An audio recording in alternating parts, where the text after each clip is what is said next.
Dziś przepis na przepyszne kruche ciasto z malinami i bezą.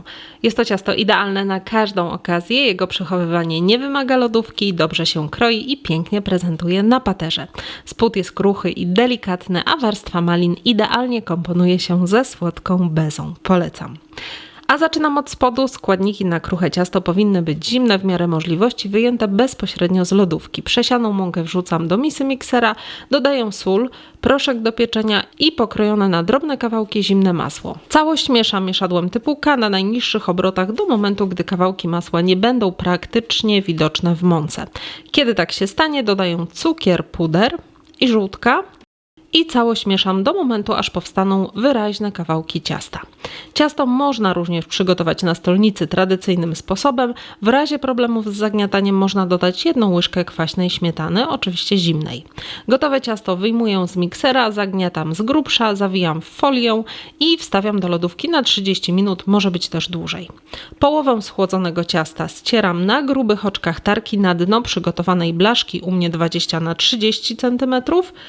Całość wyrównuję i od razu wstawiam do nagrzanego piekarnika. Spód podpiekam na drugim poziomie od dołu 180 stopni przez 20-25 minut lub do złotego koloru. Podpiekanie spodu nie jest obowiązkowe, a szczegóły znajdziesz w przepisie. Link do przepisu w opisie pod filmem. W międzyczasie zrobię jeszcze warstwę malinową. Do przygotowania frużeliny można użyć malin świeżych bądź mrożonych. Jeśli masz mrożone maliny, nie trzeba ich wcześniej rozmrażać.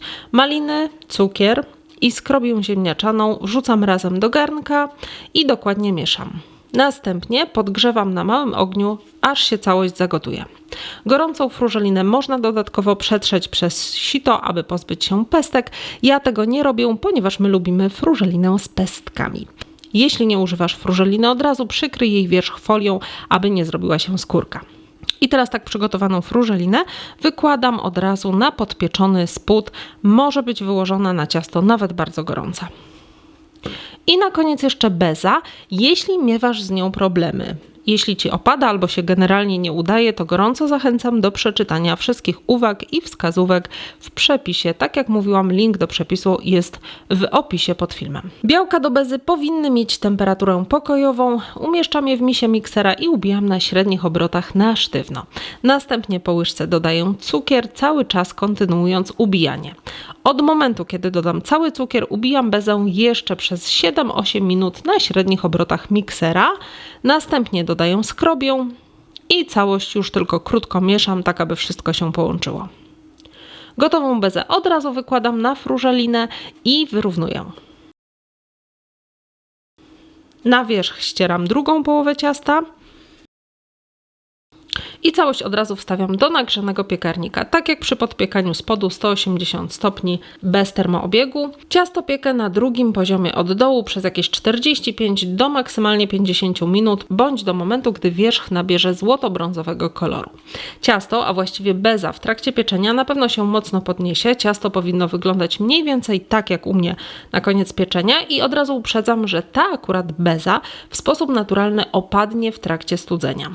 Co właśnie widać tutaj na blacie. Ale jeśli jest właściwie przygotowana, po opadnięciu wciąż powinna utworzyć całkiem wysoką warstwę, co zaraz pokażę. Ale wcześniej jeszcze pokażę wyjmowanie ciasta z blachy, bo o to też jest sporo pytań. Więc po pierwsze, ciasto musi dobrze zastygnąć, zatem najlepiej jest to robić następnego dnia. Moje jest wprawdzie jeszcze lekko ciepławe, ale liczę na to, że mimo wszystko mi się uda.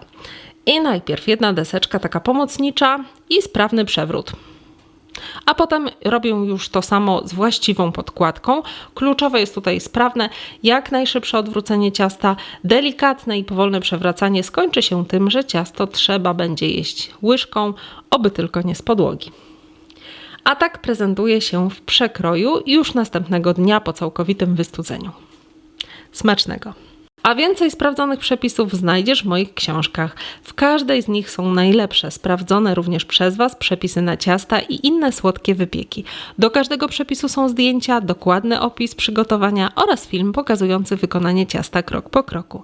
Kup pakiet już teraz w promocyjnej cenie na sklep.orchideli.com. Zapraszam.